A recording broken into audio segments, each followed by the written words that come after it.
ನಮಸ್ಕಾರ. ಮಾರ್ಕೆಟ್ ಸೇವೆ ಮತ್ತು ಸ್ವಾಚ್ ಫೈಲ್ ಭಾಗ 1ರ ಸೆಷನ್ಗೆ ಸ್ವಾಗತ. ಈ ಸೆಷನ್ನ ಉದ್ದೇಶಗಳನ್ನು ನೋಡೋಣ.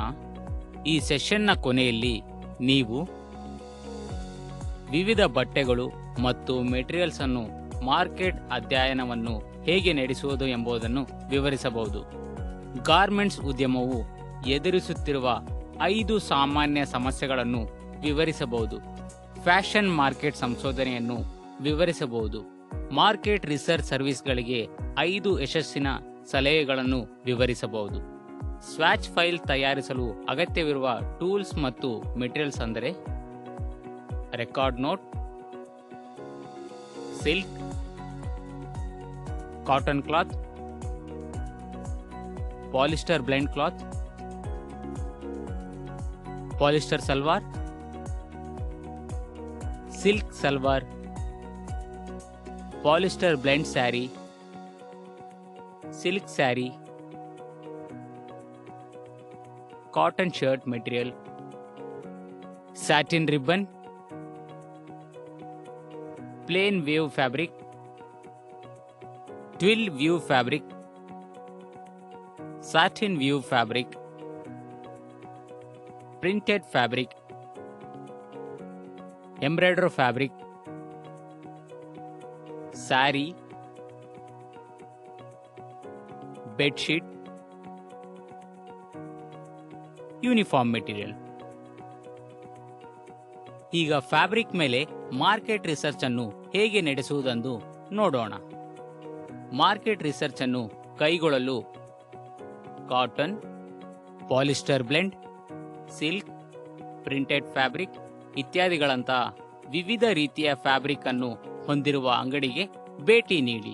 Dress materials, salwar, sari, shirt materials, pants ಅಥವಾ ಟ್ರೌಸರ್ಸ್ ಇತ್ಯಾದಿಗಳಿಗೆ ಬಳಸುವ ಎಲ್ಲ ರೀತಿಯ ಫ್ಯಾಬ್ರಿಕ್ಸ್ನಲ್ಲಿ ಅಂಗಡಿಯಿಂದ ಕೆಲವು ಮಾದರಿಗಳನ್ನು ಆಯ್ಕೆ ಮಾಡಿ. ಮಾರ್ಕೆಟ್ ರಿಸರ್ಚ್ ಅನ್ನು ನಡೆಸುವಾಗ ಮಾರಾಟಗಾರರಿಂದ ಕೆಲವು ಮಾಹಿತಿಯನ್ನು ಸಂಗ್ರಹಿಸಬೇಕು.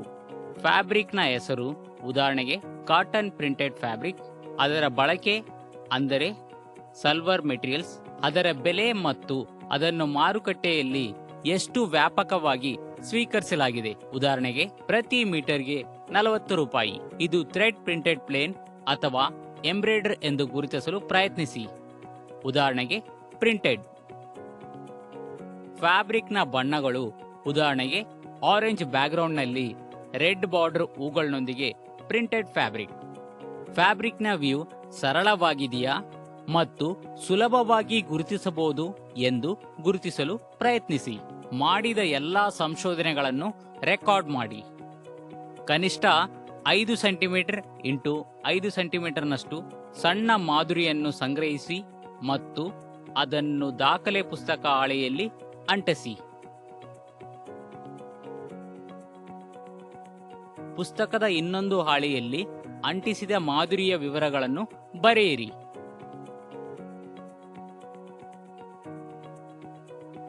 ನಂತರ ಕತ್ತರಿಸಿದ ಮೆಟೀರಿಯಲ್ ಸಂಗ್ರಹಿಸಲು ಅಂಗಡಿಗಳಿಗೆ ಮತ್ತು ಕತ್ತರಿಸಿದ ಫಿನಿಶಿಂಗ್ ಮೆಟೀರಿಯಲ್ ಸಂಗ್ರಹಿಸಲು ಅಪಾಲ್ಸ್ಟ್ರಿ ಸ್ಟಿಚಿಂಗ್ ಅಂಗಡಿಗಳಿಗೆ ಭೇಟಿ ನೀಡಿ.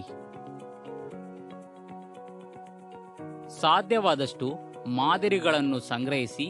ಪ್ರತಿ ಪ್ಲೇನ್ ಟ್ವಿಲ್ ಸ್ಯಾಟಿನ್ ವ್ಯೂಸ್ನಲ್ಲಿ ಕನಿಷ್ಠ 5 ಮಾದರಿಗಳು ಇರಬೇಕು.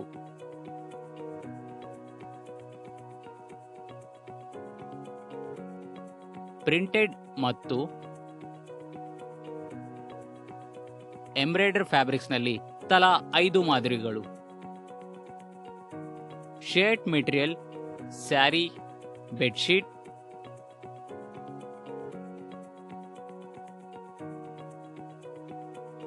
ಡ್ರೆಸ್ ಮೆಟೀರಿಯಲ್ ಮತ್ತು ಯೂನಿಫಾರ್ಮ್ ಮೆಟೀರಿಯಲ್ಸ್ನಲ್ಲಿ ತಲಾ 2 ಮಾದರಿಗಳು. ಉಡುಪು ಉತ್ಪಾದನೆಯ ಕಾರ್ಯಕ್ಷಮತೆಯನ್ನು ಅಡಿಪಡಿಸುವ ಮತ್ತು ವಿತರಣೆಯನ್ನು ವಿಳಂಬಗೊಳಿಸುವ ಎಲ್ಲ ಉಡುಪು ತಯಾರಕರು ಎದುರಿಸುತ್ತಿರುವ 5 ಸಾಮಾನ್ಯ ಸಮಸ್ಯೆಗಳನ್ನು ನೋಡೋಣ. ಗಾರ್ಮೆಂಟ್ ಉದ್ಯಮಕ್ಕೆ ರಾ ಮೆಟೀರಿಯಲ್ ಅಗತ್ಯವಾಗಿದೆ. ಪ್ರಪಂಚದಾದ್ಯಂತ ಗಾರ್ಮೆಂಟ್ ತಯಾರಕರು ರಾ ಮೆಟೀರಿಯಲ್ಸ್ಗಾಗಿ ಹೆಚ್ಚಿನ ಸಂಖ್ಯೆಯ ಪೂರೈಕೆದಾರರನ್ನು ಅವಲಂಬಿಸಿದ್ದಾರೆ.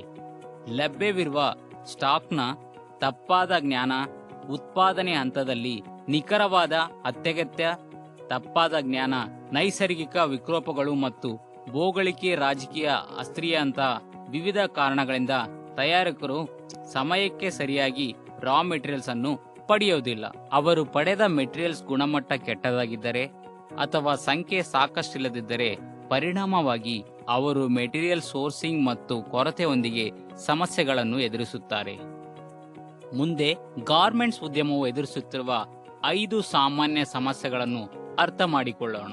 ಸ್ಟಾಕ್ ಅಂಡ್ ಆರ್ಡರ್ನ ಪ್ರಮಾಣವನ್ನು ಟ್ರ್ಯಾಕ್ ಮಾಡಲು ಮತ್ತು ವ್ಯಾಪಾರ ಕಾರ್ಯಾಚರಣೆಗಳನ್ನು ಸರಿಯಾಗಿ ನಡೆಸಲು, ಸ್ಟಾಕ್ ಅನ್ನು ಯಾವಾಗ ಮರುಪೂರ್ಣ ಮಾಡಬೇಕೆಂದು ಅರ್ಥ ಮಾಡಿಕೊಳ್ಳಲು, ಇನ್ವೆಂಟರಿಯ ಸಂಪೂರ್ಣ ನಿಯಂತ್ರಣ ಮತ್ತು ಗೋಚರಿತೆಯನ್ನು ಪಡೆಯಿರಿ.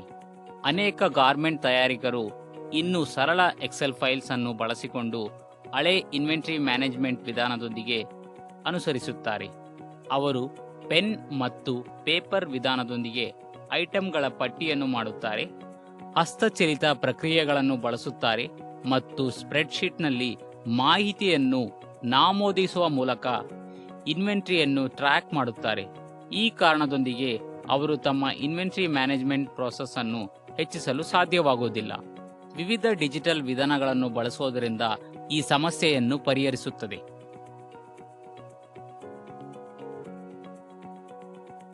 ಮುಂದೆ ಗಾರ್ಮೆಂಟ್ಸ್ ಉದ್ಯಮದಲ್ಲಿ ಉತ್ಪಾದನೆ ವಿಳಂಬಿಕ 5 ಕಾರಣಗಳನ್ನು ನೋಡೋಣ. ಮಾನವ ದೃಶ್ಯಗಳು, ಮಾನವ ಶಕ್ತಿಯ ಕೊರತೆ,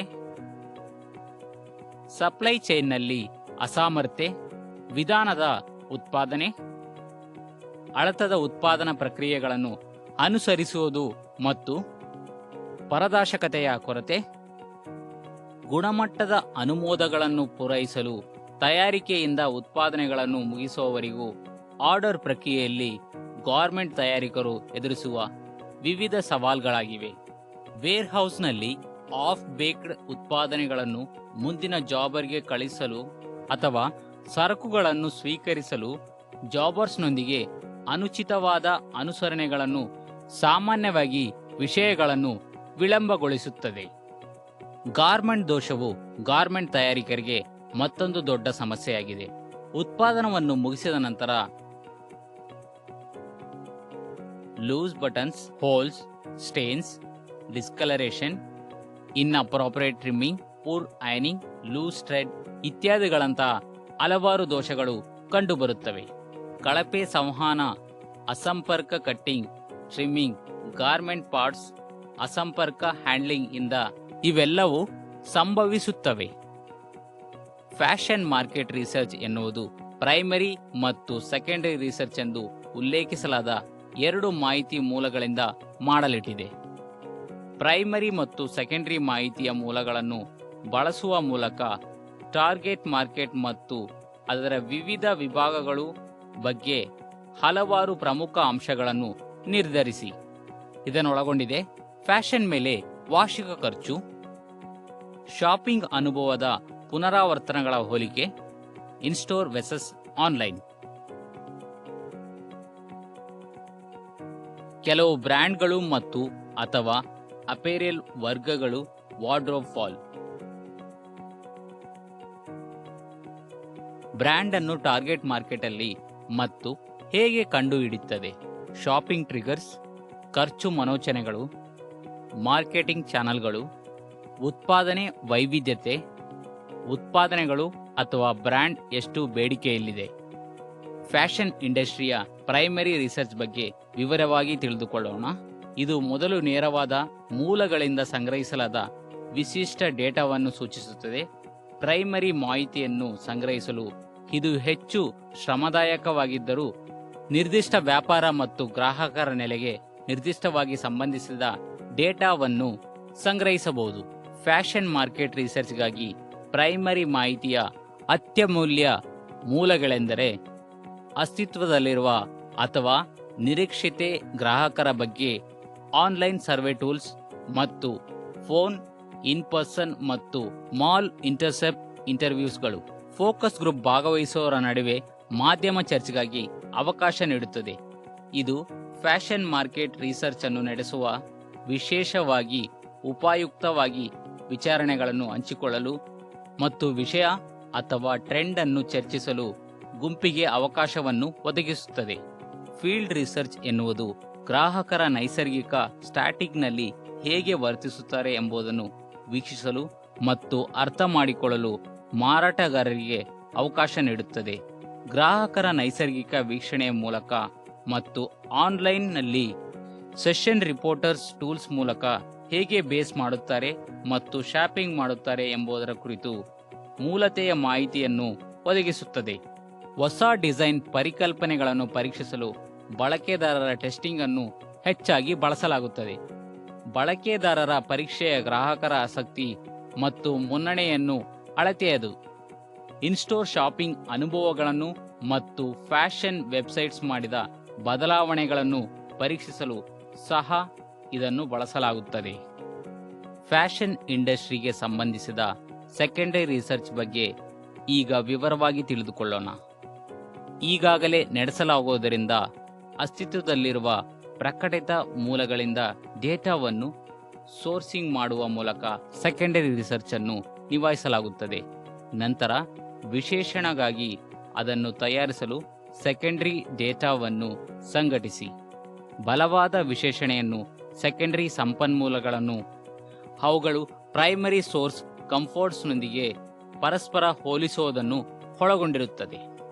ಫ್ಯಾಷನ್ ಉದ್ಯಮಕ್ಕೆ ಸಂಬಂಧಿಸಿದ ಮಾಧ್ಯಮಿಕ ಮಾಹಿತಿಯ ಉತ್ತಮ ಮೂಲಗಳು: ಮಾರ್ಕೆಟ್ ಮತ್ತು ಇಂಡಸ್ಟ್ರಿ ರಿಸರ್ಚ್ ರಿಪೋರ್ಟ್ಸ್ ಮತ್ತು white papers, fashion industry websites, SEO, keyword ಮತ್ತು ಟ್ರೆಂಡ್ ರಿಸರ್ಚ್, ಸ್ಪರ್ಧೆಗಳ ವೆಬ್ಸೈಟ್ಸ್ ಮತ್ತು ಆಪ್ಸ್, ಮೊಬೈಲ್ಸ್, ಸೈಟ್ಸ್, ಆಡ್ಸ್ ಮುಂತಾದ ಇತರ ಡಿಜಿಟಲ್ ಪ್ರಾಪರ್ಟೀಸ್. ಅಂತಿಮವಾಗಿ ಮಾರ್ಕೆಟ್ ರಿಸರ್ಚ್ ಸರ್ವೇಸ್ 5 ಯಶಸ್ಸಿನ ಸಲಹೆಗಳು ಇಲ್ಲಿವೆ. ಮಾರ್ಕೆಟಿಂಗ್ ಸವಾಲನ್ನು ಅರ್ಥೈಸಿಕೊಳ್ಳುವುದು: ಸರ್ವೆ ಪ್ರಶ್ನೆಗಳನ್ನು ಎಚ್ಚರಿಕೆಯಿಂದ ಕ್ರಾಫ್ಟ್ ಮಾಡಿ, ರಿಸರ್ಚ್ ಸರ್ವೆಯನ್ನು ಸರಿಯಾದ ಪ್ರೇಕ್ಷಕರಿಗೆ ವಿತರಿಸಿ, ಹೊಸ ಮಾರ್ಕೆಟ್ ರಿಸರ್ಚ್ ಡೇಟಾವನ್ನು ಪರಿಶೀಲಿಸಿ, ಡೇಟಾ ಚಾಲಿತ ಮಾರ್ಕೆಟಿಂಗ್ಗೆ ನಿರ್ಧಾರಗಳನ್ನು ಮಾಡಿ. ಚರ್ಚಿಸಿದ ಪ್ರಮುಖ ಅಂಶಗಳನ್ನು ಮರುಪರಿಶೀಲಿಸೋಣ.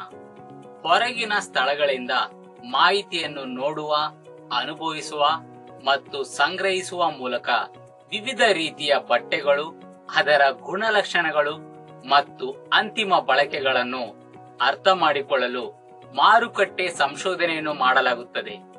ಮಾರುಕಟ್ಟೆ ಸಮೀಕ್ಷೆಯನ್ನು ನಡೆಸುವಾಗ ಮಾಡಿದ ಎಲ್ಲಾ ಸಂಶೋಧನೆಗಳನ್ನು ರೆಕಾರ್ಡ್ ಮಾಡಿ ಮತ್ತು ಸಣ್ಣ ಮಾದರಿಯನ್ನು ಸಂಗ್ರಹಿಸಿ. ಗಾರ್ಮೆಂಟ್ಸ್ ಉದ್ಯಮವು ಎದುರಿಸುತ್ತಿರುವ 5 ಸಾಮಾನ್ಯ ಸಮಸ್ಯೆಗಳೆಂದರೆ ಕಾಚಾ ವಸ್ತುಗಳ ಸಮಸ್ಯೆ, ದಸ್ತಾನ ನಿವಾರಣೆಗೆ ಸಮಸ್ಯೆ, ಉತ್ಪಾದನೆ ವಿಳಂಬಗಳು, ಆರ್ಡರ್ ಪ್ರಕ್ರಿಯೆ ಸಮಸ್ಯೆ ಮತ್ತು ಗಾರ್ಮೆಂಟ್ಸ್ ದೃಶ್ಯಗಳು. ಈಗ ನಾವು ಈ ಸೆಷನ್ನ ಅಂತ್ಯಕ್ಕೆ ಬಂದಿದ್ದೇವೆ. ಮಾರುಕಟ್ಟೆ ಸೇವೆ ಮತ್ತು ಸ್ವಾಚ್ ಫೈಲ್ ಭಾಗ 1ರ ಬಗ್ಗೆ ನೀವು ಉತ್ತಮ ತಿಳುವಳಿಕೆಯನ್ನು ಪಡೆದಿದ್ದೀರಿ ಎಂದು ಭಾವಿಸುತ್ತೇವೆ. ಮುಂದಿನ ಸೆಷನ್ನಲ್ಲಿ ನಿಮ್ಮನ್ನ ಭೇಟಿ ಮಾಡುತ್ತೇವೆ.